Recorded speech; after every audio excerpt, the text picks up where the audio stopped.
നാടകത്തിന്റെ സംവിധായകൻ Padmashri Oscar award ജേതാവ് കൂടിയായ സുകുമാരണ്ണൻ നിങ്ങളോട് രണ്ടു വാക്ക് സംസാരിക്കും. പ്രിയമുള്ളവരെ, ഈ സമൂഹത്തിൽ ആരും നാടകക്കാരായി ജനിക്കുന്നില്ല. പട്ടിണി അതൊന്നു മാത്രമാണ് ഈ ഞങ്ങളെയെല്ലാം നാടകക്കാരാക്കി മാറ്റുന്നത്. നിങ്ങൾ അനുഭവിച്ചാലും. സംവിധായകൻ പറഞ്ഞത് കേട്ടല്ലോ, നാടകം ആരംഭിക്കും. അയ്യോ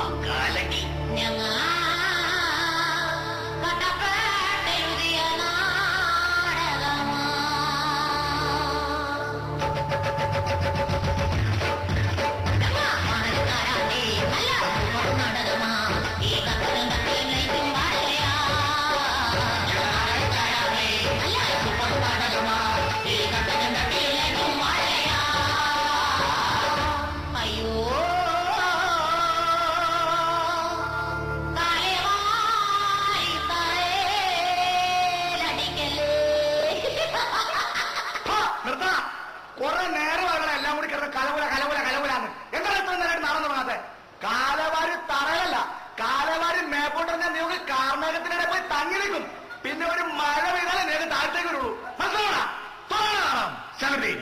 ഞങ്ങളുടെ 12ാമത് നാടകം. ആരാണ് എന്റെ പ്രൊഡ്യൂസർ? അതല്ല, അമ്മയുടെ ഭർത്താവാണ് എന്റെ അച്ഛൻ.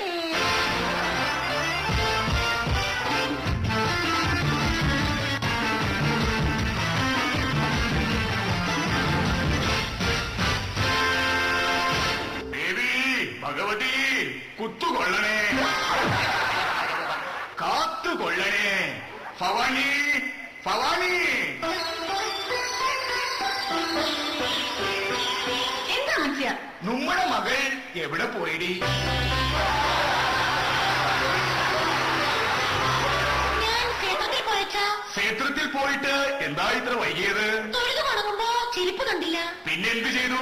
പുതിയൊന്നും കിട്ടാത്തത് കൊണ്ട് എന്റെ പഴയ ചെരുപ്പന്നെ കേട്ടോണ്ട് പോകും.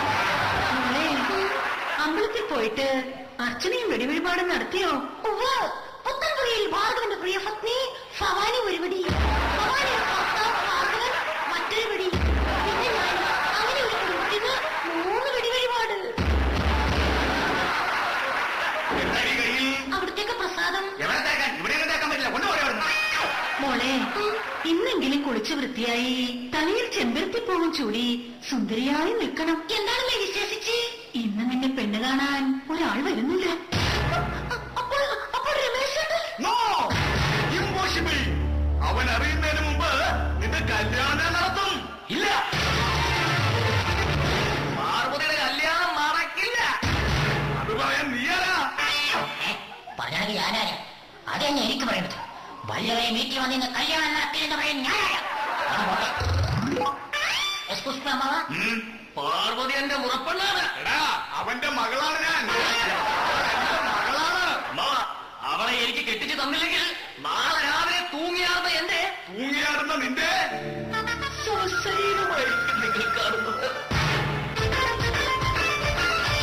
ഇവിടെ ആരും തൂങ്ങി മരിക്കുന്നവരെ ജനിക്കുന്നില്ല. ഈ സമൂഹമാണ് അവരെ തൂങ്ങി മരിക്കാൻ പ്രേരിപ്പിക്കുന്നത്. പുറത്ത്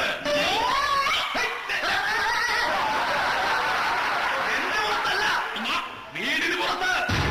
എടാ രമേശ, ഞങ്ങൾക്കൊരു മകൾ മാത്രമല്ല ഒരു മകൻ കൂടി ഉണ്ടെന്നുള്ള കാര്യം നിനക്കറിയാമല്ലോ. അറിയാ പപ്പ. ഇന്ന് രമേശേട്ടാ വേഗം വെച്ചു. പപ്പയുടെ കയ്യിൽ കിട്ടിയ ഗണപതിക്ക് അടിച്ച തേങ്ങ പോലെയാകും രമേശേട്ടൻ.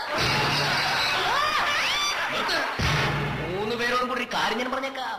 ദൈവം കാല് വന്നിരിക്കുന്നത് നടക്കാൻ മാത്രമല്ല, പിന്നെ ഓടാനും കൂടിയാ. അമ്മായച്ചനോ? അയ്യോ അതല്ല, അമ്മയും അച്ഛനും ഇപ്പോൾ അകത്ത് പോകാൻ. രമേശേട്ടന് എല്ലാ കാര്യങ്ങളും ഞാൻ പറഞ്ഞ് മനസ്സിലാക്കിക്കൊള്ളാം. ഭവാനി, നമുക്ക് പോകാം. രമേശേട്ടന് പുണ്ണാക്ക് വേണോ? അയ്യോ നിനക്ക് വേണോ? എനിക്കാരോട് കുഴപ്പമില്ല. ഏട്ടൻ എന്നെ വാർത്തല്ലേ? അല്ല, വെറുത്തല്ലേ? നീയല്ലേ എന്നെ വറുത്തത്? ഇല്ല, എനിക്കൊരു ജീവിതമുണ്ടെങ്കിൽ അത് രമേശേട്ടന്റെ ഒപ്പം മാത്രമായിരിക്കും. ദൈവമേ, ഇവളെന്നെ കൊലക്ക് കൊടുക്കുക. നമ്മുടെ കുട്ടിക്കാലം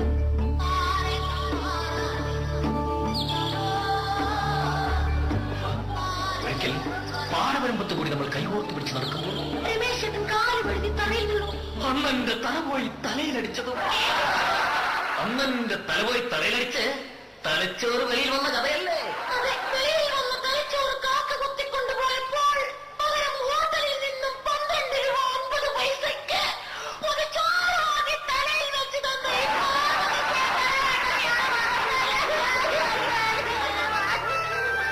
എന്നോട് ക്ഷമിക്കും പാർവതി, എന്നോട് ക്ഷമിക്കും. ഇന്നലെ വീട്ടിൽ പട്ടിണിയായിരുന്നു. വിശപ്പ് സഹിക്കാനാവാതെ തലയിലിരുന്ന പൊതിച്ചോറെടുത്ത് ചാളക്കരയും കൂട്ടി ഞാൻ തിന്നു പാർവതി, തിന്നു. രമേശേട്ടനൊരു കൊതിയനാണ്, കൊതിയൻ.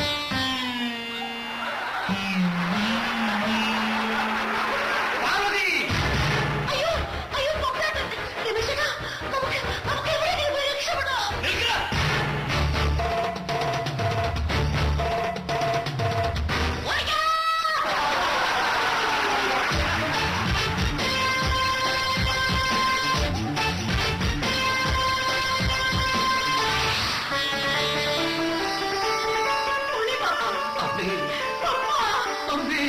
ഞാനും ഒന്ന് കാണട്ടേടി പാപ്പാ. എന്റെ കുഞ്ഞുമോനെ പപ്പ, നിന്നെ ഈ അമ്മ ഒന്ന് കണ്ണു നിറയെ കാണട്ടെടാ. മോനെ പപ്പാ, ജയിൽ ജീവിതമൊക്കെ എങ്ങനെ ഉണ്ടായിരുന്നു? കൊള്ളാം, സൂപ്പർ. എന്റെ ഊപ്പാട് വന്നു. അവര് നിന്നെ ദേഹോപദ്രവം വല്ലതും? ചെന്ന വഴി ജയ് സൂപ്രണ്ട് കാലേ വാരി ഒരു ഒച്ചയടി. പിന്നെ റിമി ടോമിയുടെ ഗാനമേളയായിരുന്നു. എല്ലാം കഴിഞ്ഞ് ബോധം തെളിഞ്ഞപ്പോ ബോധം തെളിഞ്ഞപ്പോ ഇല്ലമ്മേ, ബോധം തെളിഞ്ഞില്ല. അവരതിന് സമ്മതിച്ചില്ല. ഇവിടെ ആരും കുറ്റവാളികളായി ജനിക്കൊന്നില്ല. ഈ സമൂഹമാണ് അവരെ കുറ്റവാളികളാക്കി മാറ്റുന്നത്. നിനക്ക് ഞാൻ പഠിപ്പിച്ചു തന്ന കളരി എടുക്കാമായിരുന്നില്ലേ? ശ്വാസം എടുക്കാൻ പറ്റിയില്ല, പിന്നെ ആ കളരി. അതെ, എവിടെ എന്റെ പഞ്ഞിക്കുങ്ങൾ പാർവതി? കുഞ്ഞപ്പങ്ങൾ പാർവതി. ഞാൻ ഇപ്പൊ വിളിക്കാം മോനെ. ആ മോനെ പപ്പ, ആ രമേശൻ ഇവിടെ വന്നിരുന്നു. എന്തിന്? പാർവതിക്കുട്ടിയെ കല്യാണം ആലോചിക്കാൻ. കൊല്ലിഞ്ഞാനെ. ഈശ്വരാ, ചതിച്ചു. പാർവതിക്കുട്ടിയെ കാണുന്നില്ല. കൂടെ ആ രമേശിനെയും. ഇവിടെ ആരും ഒളിച്ചോടുന്നില്ല. ഈ സമൂഹമാണ് അവരെ ഒളിച്ചോടാൻ പ്രേരിപ്പിക്കുന്നത്. ഇന്ന് ഞാൻ അവരെ കുത്തി മറച്ചിരിക്കും. നിൽക്ക്. അവന്റെ കൈകൊണ്ട് ചാകാനല്ല നിന്നെ ഞാൻ വളർത്തിയത്. എനിക്കോടകത്ത് ഭവാനി വിളിക്കണി പോലീസിനെ. വേണ്ട, ഞങ്ങൾ ഇവിടെ തന്നെ ഉണ്ട്. നിന്നെ ഇന്ന് ഞാൻ തട്ടിപ്പോകരുത്. അനങ്ങിക്കളയും. അല്ല, അനങ്ങിപ്പോകരുത്. തട്ടിക്കളയും. അപ്പേട്ടാ, രമേശേട്ടനെ ഒന്നും ചെയ്യരുത്. ഞാൻ ഗർഭിണിയാണ്. സത്യം പറയണി, ആരാണ് ഈ ഗർഭത്തിന് ഉത്തരവാദി? ഞാൻ സതിമന്ദിരത്തിൽ സുഭദ്രയുടെ മകൻ രമേശനമ്മ ഈ ഞാൻ. അപ്പൊ നീയാണല്ലേ ഈ ഗർഭത്തിന് ഉത്തരവാദി? ഏയ്, ഞാനെപ്പോലെ. ഗർഭത്തെ കുറിച്ച് സംസാരിക്കാൻ കാരണം വെറുതെ ഗർഭത്തോട് താല്പര്യം തോന്നി, അത്ര തന്നെ. ഇതിന് ഉത്തരവാദി രമേശേട്ടൻ മാത്രമാണ്. അതെ, നീ മാത്രമാണ് ഇതിന്റെ ഉത്തരവാദി. നീ മാത്രമാണ് ഇതിന്റെ ഉത്തരവാദി. ഓരോ ഞാനെപ്പോലെ. എന്താ കാര്യം എന്താണ്? ഇവിടെ ഇന്ന് നാളെ കൂടെ ഡയലോഗ് പറയാൻ. മര്യാദക്ക് ഡയലോഗ് പറയാം. കമ്മറ്റിക്കാരി ആശ്രമത്തിന്റെ നാടകം തീർക്കേണ്ട കാശായിരുന്നു ഡയലോഗ് പറയാൻ. നിർത്തടാ. എന്താണത്? ഇതാണ് നാടകം. നീ അപ്പൊ എന്താണ് നാടകത്തിന്റെ പേര് പറഞ്ഞ് തോന്നിയാസം കാണിക്കണം?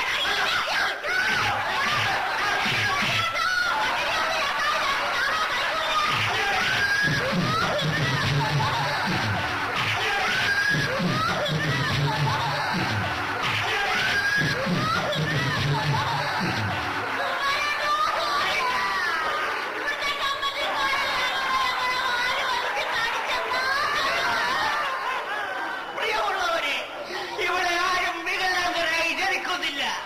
ഈ കമ്മിറ്റിക്കാരാണ് എല്ലാവരെയും വികലാംഗരാക്കി മാറ്റുന്നത്. പറഞ്ഞത് കേട്ടല്ല. ഞങ്ങൾ നാടകക്കാർ